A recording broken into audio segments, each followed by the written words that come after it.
नमस्कार वहाला विद्यार्थी मित्रों, विषय हिंदी कक्षा 6 प्रथम सत्रनी अंदर पाठ 1 दयालु शिकारी जेनो भाग 1 આપણે જોયો હતો। આજે ભાગ 2 ની ચર્ચા કરવાની છે। એની અંદર અભ્યાસ અને સ્વાધ્યાયની ચર્ચા કરીશું। દરેક વિદ્યાર્થીઓને ખાસ આ વિડિયો જોવાનો છે અને એનો અભ્યાસ અને સ્વાધ્યાય એ લેશનના રૂપમાં ગૃહકાર્ય તરીકે એને લખવાનું છે। નોટબુકની અંદર સુંદર અક્ષરે એના પ્રશ્નોના જવાબ પણ લખવાના છે।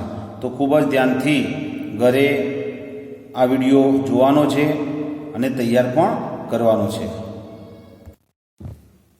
दयालु शिकारी पाठ 1 अभ्यास। चित्र का अवलोकन करके प्रश्नों के उत्तर दीजिए।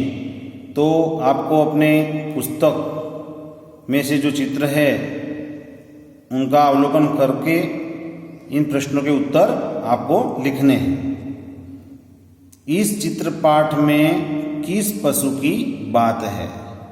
तो इस चित्र पाठ में हिरनी और उसके शावक की बात है।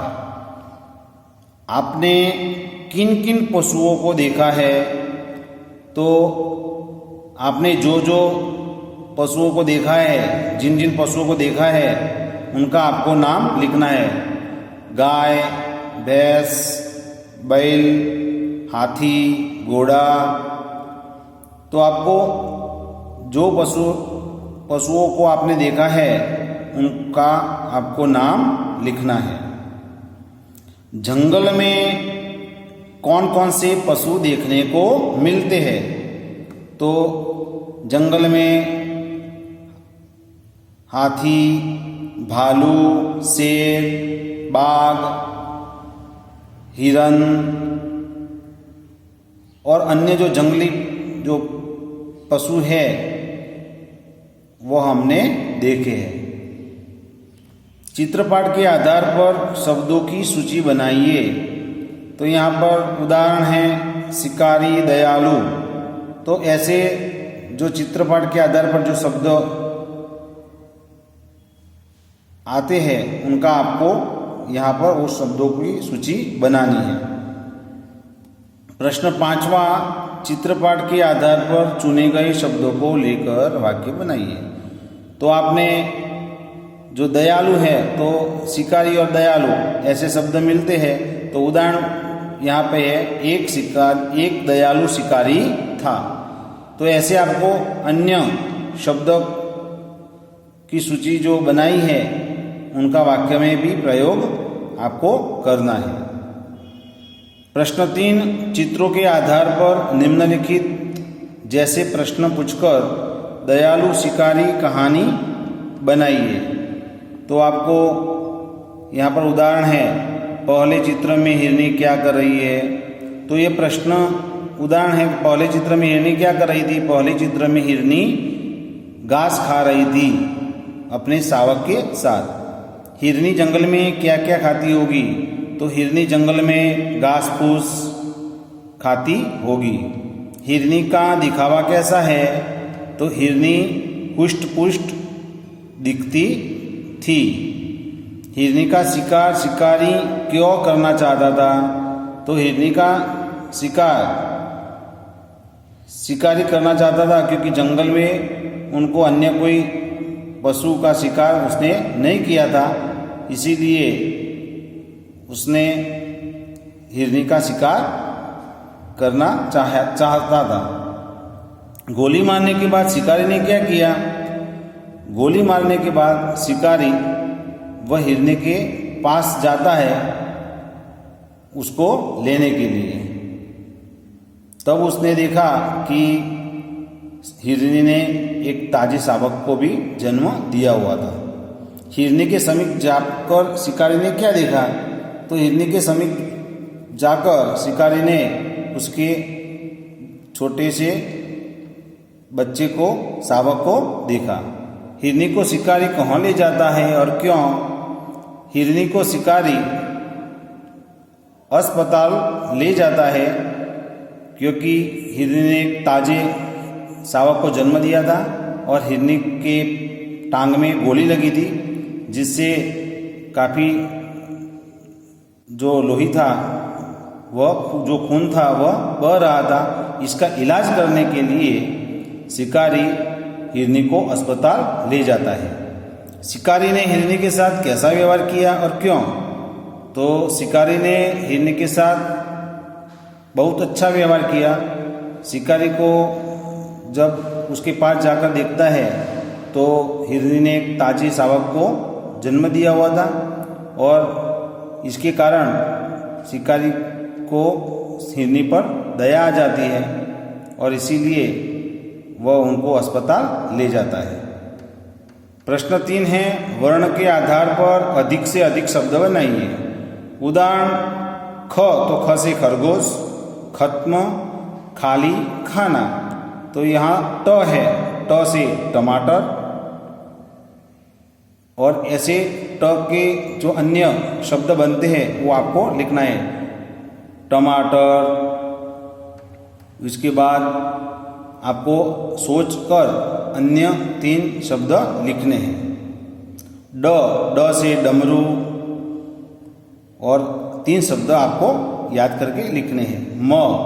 म से माला, और अन्य 3 शब्द लिखने हैं।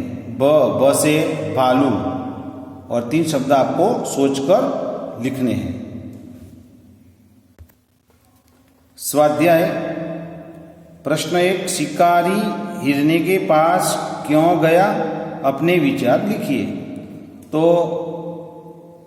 चित्र का अवलोकन करके आपने कहानी को याद की होगी, और शिकारी हिरनी के पास क्यों गया था वह अपने विचार यहाँ पर आपको लिखने हैं। तो कि शिकारी हिरनी का शिकार करने के लिए वो गया था जंगल में, और जब शिकारी ने गोली चलाई अब तो हिरनी के टांग में लगी, और उसके बाद वह शिकारी हिरनी के पास जाता है।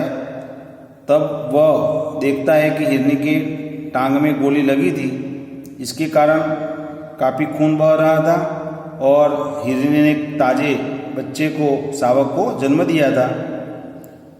तो इस तरह आपको अपने विचार लिखने हैं।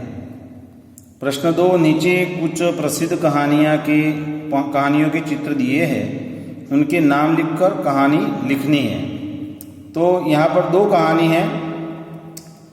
जो पहली है, यहाँ पर आप अपने पुस्तक में भी देख सकते हो।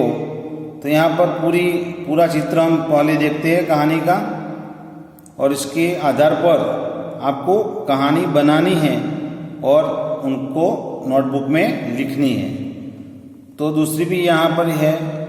तो जो पहली कहानी है तो इसमें एक कछुआ दिखाई दे रहा है और 2 राजहंस दिखाई दे रहे हैं। इसके बाद जो कछुआ था वह एक लकड़ी को अपने मुंह से पकड़कर राजहंसों के साथ हवा में उड़ता दिखाई दे रहा है, और जो गांव वाले हैं वह सोच में पड़ जाते हैं, ऐसा चित्र में दिखता है। और अंत में कछुआ आकाश से धरती पर गिरता हुआ दिखाई दे रहा है। तो इस चित्र के आधार पर आपको कहानी लिखनी है। तो कहानी की शुरुआत करते हैं। तो कि एक गांव था, उस गांव में एक बड़ा सा तालाब था। उस तालाब में एक बातूनी कछुआ रहता था। बातूनी कछुआ सभी जो भी सरोवर के पास से गुजरता था, तब यह बातूनी कछुआ सबके साथ बहुत बातें करता रहता था, और इसके कारण जो तालाब में अन्य जो पक्षी थे तो वह भी परेशान हो गए।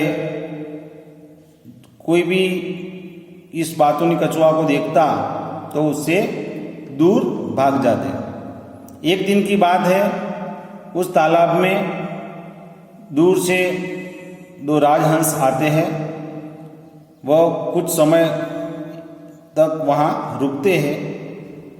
तब ये बातूनी कछुआ उनको कहता है कि आप कौन हो? कहाँ से आए हो, वह अपना रोप जमाता है कछुआ। तब जो राजहंस थे वह बहुत स्वभाव के अच्छे थे। वह कहते हैं कि हम राजहंस हैं, हम कुछ दिन यहाँ आराम करके हम फिर से हमारे घर लौट जाएंगे। तब बातूनी कछुआ उसके साथ बहुत बातें करता है। उसके बाद कुछ समय बाद वह राजहंस उड़कर अपने घर जाने के लिए तैयार होते हैं। तब यह बातूनी कछुआ कहता है कि मुझे भी अपने साथ ले जाओ। तब राजहंस कहते हैं कि तुम तो हमारी तरह उड़ सकते नहीं। लेकिन जो कछुआ था उसने जिद पकड़ी कि मुझे आपके साथ आना ही है। तब होशियार दोनों जो राजहंस थे उन्होंने एक लकड़ी वो लाते हैं और कछुए को कहते हैं कि तुम इस लकड़ी को अपने मुंह से अच्छी तरह पकड़ लेना, लेकिन तुम्हारी जो ये आदत है बात करने की, तो आप तुम्हारा मुंह तुम चुप रखना। अगर तुम्हारा मुंह खुल गया तो तुम्हारी जान भी जा सकती है। तब वो बातूनी कछुआ कहने लगा कि मैं नहीं बोलूँगा। अब इस चित्र में दिखाई दे रहा है कि दोनों राजहंस कछुए को लेकर उड़ते हैं और जब कछुआ आकाश से नीचे की ओर देखता है तो जो गांव वाले सभी लोग यह दृश्य देखकर आश्चर्य में पड़ जाते हैं। तब जो कछुआ था यह सभी गांव वालों को देखकर वह उनकी जो आदत थी बात करने की, तो वह चुप न रह सका और वह कुछ बोलने के लिए जा ही रहा था और धड़ाम से वह आकाश में से धरती पर आ गिरता है और इसी तरह उसका अंत हो जाता है। तो इस बातूनी कछुआ कहानी से हमें सीख मिलती है कि हमें बिना सोचे समझे बात करनी नहीं चाहिए। इसके बाद जो दूसरी कहानी है तो यह कहानी भी एक चतुर कौवा, जो हम छोटे थे तब ऐसी कहानी आपने सुनी होगी। तो यहाँ पर एक जंगल था, उस जंगल में एक कौवा रहता था। गर्मी के दिन थे, कहीं आसपास कौवे को पानी पीने के लिए नहीं मिला। तब जाकर वह इधर उधर देखता है, तब वह एक पानी के जो कुंज था वो कुंज को देखता है। कौवा उस कुंज पर जाकर बैठ जाता है। वह देखता है तो पानी बहुत गहरा था, तो किस तरह इस कुंज से पानी पिया जा सके। लेकिन जो कौवा था वह चतुर था, उसने आसपास में जो कंकर चित्र में दिखाई दे रहे हैं, तो कंकर उठाकर वह कुंज में एक एक कंकर अपनी चांच से वह उसमें डालता गया और धीरे धीरे जो पानी था वह ऊपर आने लगा। इसके बाद कौवे की जो प्यास थी वह बुझ जाती है और फिर कौवा आकाश में काँव काँव करके उड़ जाता है। तो इस तरह आपको कहानी इस चित्रों के माध्यम से बनानी है। तो આપણે સ્વાધ્યાયનો જે ત્રીજો પ્રશ્ન છે એ હવે ભાગ 3ની અંદર જોઈશું. અસ્તુ.